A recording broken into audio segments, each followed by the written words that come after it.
Hi, I'm Chris Marrington from thelearningworker.com. Think about your job or your business. Are you really making it as smooth and easy for your colleagues and customers to work with you? Let me tell you a story.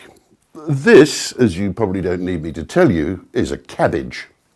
I bought him yesterday from a well-known global supermarket chain, and the experience reminded me how easy it is to forget that ultimately businesses only exist because they have customers. I was surprised when I arrived with him at the checkout with my other purchases.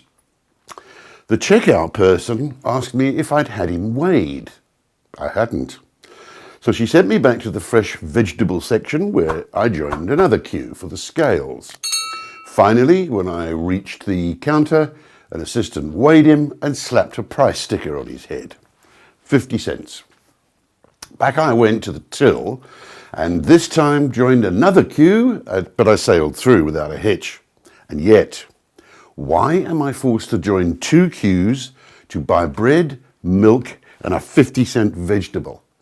These guys are all fairly similar in size. They were all fresh and healthy looking, so why not price them on the shelf at 55 cents, 50 cents, and save your customers time and aggravation? We all rely on the cooperation of other people to boost our careers and our businesses, and we owe it to them to simplify their lives. And now, Mr. Cabby, I think lightly sautéed in garlic, olive oil and butter. What do you say? Oh, why the long face? Come on. Cheers.